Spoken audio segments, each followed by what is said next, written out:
Fala, galerinha, então vamos falar sobre os adjetivos novamente, né? Vamos retomar aí, né, o assunto sobre adjetivos. Então tem algo que eu queria falar com vocês que está no livro, que são sobre as locuções adjetivas, né? E aí o livro traz um exemplo de um texto que é um gênero textual, né? Que é o gênero textual receita, né? A receita da panqueca de banana. Então aí você tem, né, esse texto, né, com uma tipologia construída aí. E aí quando você pensa, né, na questão da receita, você pensa na descrição desses ingredientes, né? Você tem que especificar, na verdade. Se você for o autor da receita, se você estiver fazendo uma receita, né? Você tem que especificar, tem que descrever muito bem, né? Para que a pessoa que faça, né? A pessoa que está lá fazendo a panqueca de banana vai seguir as suas instruções, né? E seguir passo a passo para fazer tudo direitinho, né? Então aí você precisa ser muito detalhista nas informações, né? Alguns gêneros como esse da receita, né? Receita de bolo, receita de panqueca, seja lá que receita for, você tem que ser muito detalhista, na verdade, para que ninguém faça né, o bolo, a panqueca errada, né? Errado, né? Para que ninguém faça errado. Então, existem algumas expressões aí, né, que são interessantes da gente analisar, como por exemplo, tá na página 42 do livro de vocês, tá? Então tem assim, um ovo, panqueca de banana, um ovo, uma banana nanica, que a gente tem banana, hífen, nanica, banana nanica. Ora, 3 colheres de sopa de aveia. Então a gente tem 3 colheres de sopa de aveia. Então a gente tem também uma colher de chá. Uma colher de chá de. Aí tem canela em pó, né? Embaixo tem assim, ó, óleo de coco, óleo de coco para untar a frigideira. Ela até especifica entre parênteses, né, especificamente o óleo de coco, porque normalmente em receitas a gente usa também o óleo de cozinha. Aí tem as outras especificações de óleo também, tem óleo de girassol, tem óleo de, né, enfim, tem óleo de coco. Então, percebam que é necessário que você utilize, né, esses termos, essas expressões, para especificar e, na verdade, descrever como que como que se faz, né, essa receita. Então, banana nanica. Quando a gente vai no mercado, a gente encontra vários tipos de banana. Né? Então a gente tem a banana nanica, a gente tem banana d'água, a gente tem banana prata, tem banana maçã, banana pera, né? E aí vai do gosto do cliente. Eu chego lá, por exemplo, né? Eu particularmente eu gosto muito de banana prata. Eu só compro banana prata, assim. Eu não gosto muito de banana d'água, por exemplo. Né? Eu acho ela muito maçuda, assim, né? Mas há quem eu gosto quando coloca no churrasco. Assim, quando bota na brasa, banana d'água é excelente, né? Pra comer depois com ela quentinha, né? Na brasa com sorvete, canela, aí fica legal, aí fica bom. Mas assim, pra comer no dia a dia, né? Se alimentar, né? Comer frutas, assim, eu prefiro a prata, eu gosto mais dela. Então, esse termo aqui, né? Ele restringe, ele especifica o tipo da banana. Não é qualquer banana que a gente faz a panqueca de banana, é com a banana nanica, certo? Ora, 3 colheres de sopa de aveia. Quem costuma fazer receitas, né, ou quem costuma seguir receitas, já domina muito essa questão das colheres, né, das colheres de sopa, colher de chá, né, colher de café, que são essas unidadezinhas de medida que a gente usa para acréscimo, né, dos ingredientes. Então esse de sopa de aveia, né, não é qualquer colher, é uma colher de sopa de aveia, né? Não é qualquer ingrediente, né? É aveia que ele está querendo aqui. Uma colher de chá também é a mesma coisa. De canela, é de chá, diferente da colher de sopa, né? De canela em pó. E o óleo de coco, como eu havia falado, você tem um óleo normal, né? Tem um óleo de cozinha, tem um óleo de coco, tem um óleo de girassol, que é muito bom também, né? Enfim, tem um óleo que é óleo de cabelo, né? Tem um óleo de amêndoas que não tem nada a ver com comida, né? Ora, essas expressões aqui eu tenho um adjetivo formado apenas por uma palavra, certo? Mas aqui, ó, eu tenho expressões, né? Eu tenho esses adjetivos aqui que são formados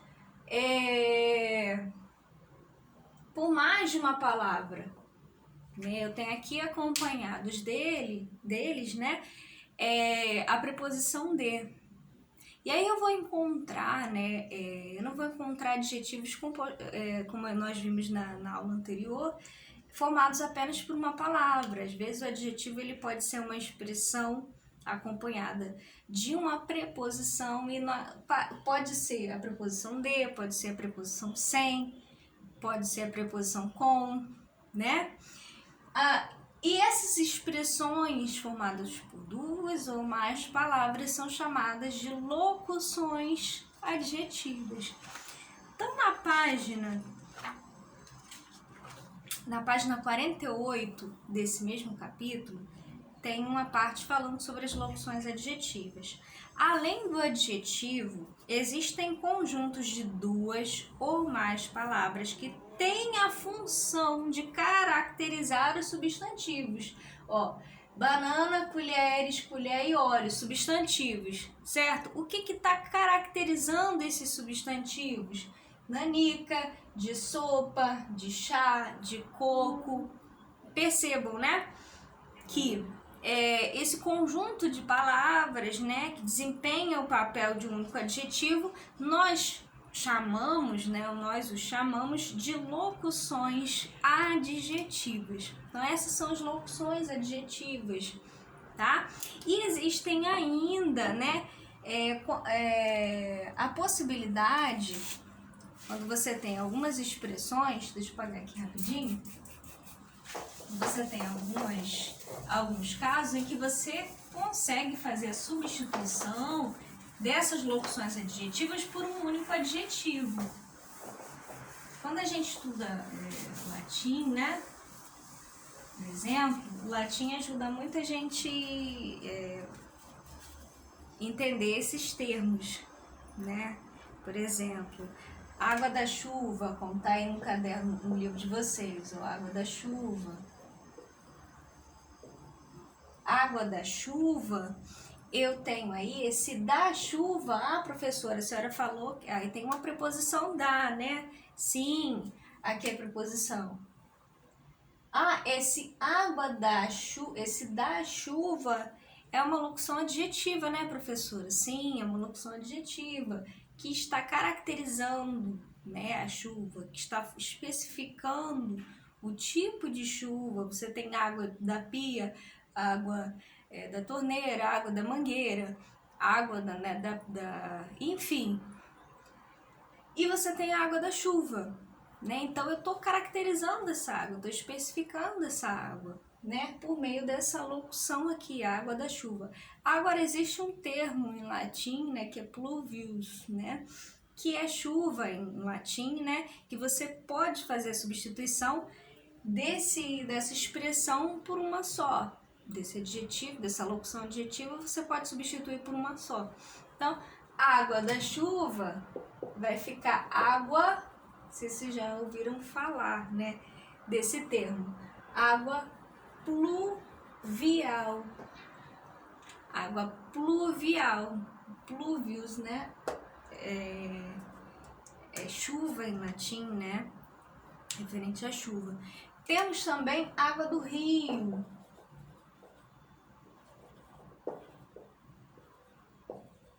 Do rio também é uma locução adjetiva. Água, e também não é uma água da chuva, é água do rio, como eu havia falado, né? Água fluvial. Água fluvial. Então a gente tem também aí período. Esse é mais fácil, né? Período da noite. Período noturno, né? Período noturno.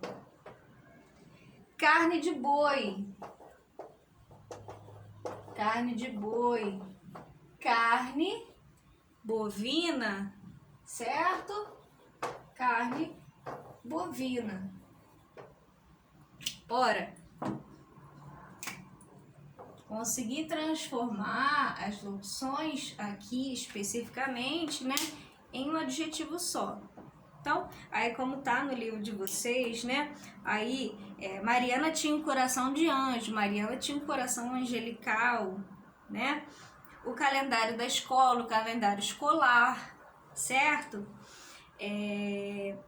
Período da manhã, período matutino, né, legal essa palavra, né, período matutino. Então, beleza, então fechamos aí a parte de locuções adjetivas, né? Tranquilo isso. E não são todas as locuções que a gente consegue transformar, né, em um adjetivo só, mas existem esses casos aí que a gente pode substituir, fazer essa substituição, né? Bom, na página 49, algo falando sobre os adjetivos primitivos e adjetivos derivados. Então aí, já que a gente está falando de primitivo e derivado, a gente pensa logo no processo de formação dessas palavras. As palavras, elas podem sofrer, né? E aí na língua portuguesa a gente tem muito isso, né? Você parte de uma palavra ou de uma base de uma palavra para você criar outras palavras a partir dessa primeira, né? Você meio que pega emprestado, né, a parte de uma palavra para criar outras palavras, e na língua portuguesa acontece muito isso, né, que são os casos de derivação. A derivação acontece quando você faz alterações, né, como aí no caso, né, você tem um radical e aí você faz o acréscimo, né? Ou você ainda pode ter ausência, né, desses acréscimos, né? E aí você ter outras palavras que se formam a partir desses acréscimos ou ausências, né, desses termos, dessas partes de palavras que a gente chama partes de palavras, não, né? A grosso modo falando sim, mas aí a gente chama isso de morfema, né? Os morfemas são aquelas partes, né, que podem ser, pode ser o radical, e aí quando é o radical, o morfema ele tem uma significação maior, né? Ele é mais completo em relação à significação. E os afixos, que são os prefixos e sufixos, né? Que são aquelas partes que são juntas, unidas ao radical de uma palavra, que é a parte base da palavra. Então, por exemplo, aí no texto de vocês, no exemplo, tá assim: a menina de rosto esbranquiçado.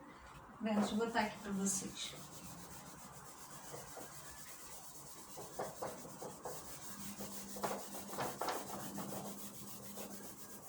Então, a gente tem falando sobre adjetivo primitivo e adjetivo derivado. Então, a gente tem a menina de rosto esbranquiçado. Isso nos remete ao quê? Se a gente for analisar essa palavra, A significação dela é o que? Que ela tá com o rosto pálido, né? Que ela tá com o rosto branco, né? Por que eu sei? Por que eu entendo isso a partir quando eu analiso essa palavra aqui, né? A significação dessa palavra. Porque eu parto de uma parte dessa palavra que me indica isso. Há uma parte dessa palavra, que é essa aqui, né? Que é o que a gente chama de radical, né? Essa parte da palavra que é branco, que dá a ideia de branco, que é branco, né? E aí você tem um acréscimo dessas outras partes aqui, né?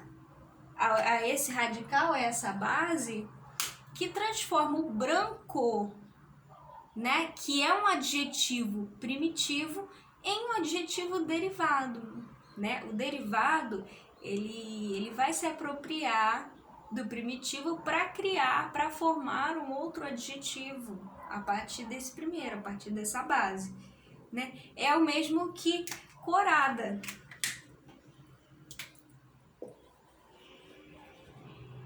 Então você imagina uma menina branquinha, né? Clarinha, a menina de rosto esbranquiçado, ficava corada. Quando a gente fica corada, acontece alguma coisa, né? Ou quando a gente fica envergonhada, ou quando a gente tá... Enfim, né?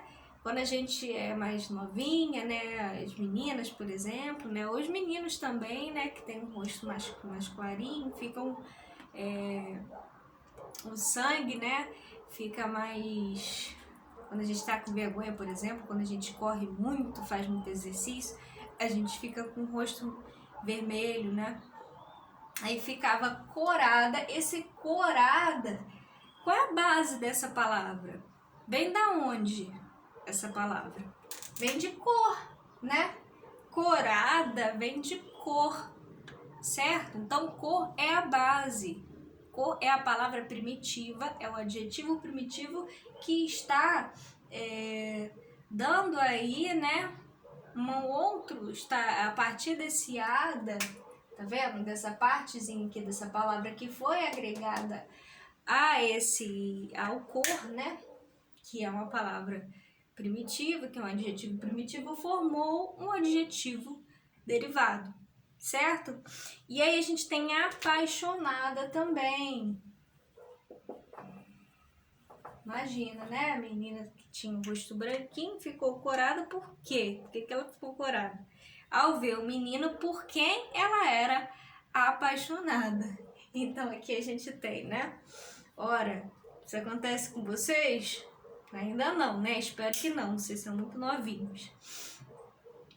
Então aí, ó, apaixonada vem de quê? Né? Vem de apaixonar, ou ainda, né, de paixão, né?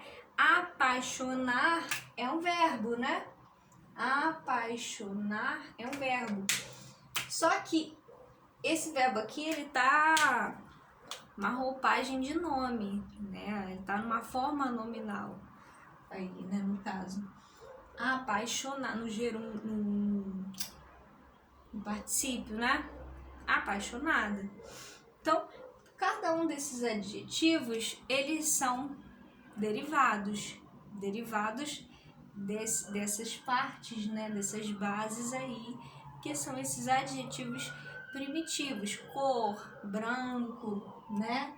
Apaixonar, certo? Apaixonar não é bem um adjetivo, né? Mas é um verbo que você parte desse verbo para criar um adjetivo, né? Mas é uma palavra base dessa palavra aqui, certo? Aí tem assim, só pra gente fechar, os adjetivos que não se originam de nenhuma palavra são denominados adjetivos primitivos. Exemplos, né? A gente tem carro branco, estádio grande, menina alta, doce criatura, mesa redonda, livro velho, pequena biblioteca, rádio antigo e por aí vai. Já os adjetivos, né, originados de outras palavras recebem o nome de adjetivos derivados. Então aí a gente tem futebol brasileiro, veio de Brasil, né, derivado de Brasil. Café adocicado, doce, né? Homem envelhecido vem de velho, né? Derivado coração amargurado vem de amargurar. Certinho, gente? Então até a próxima. Beijos. Tchau, tchau.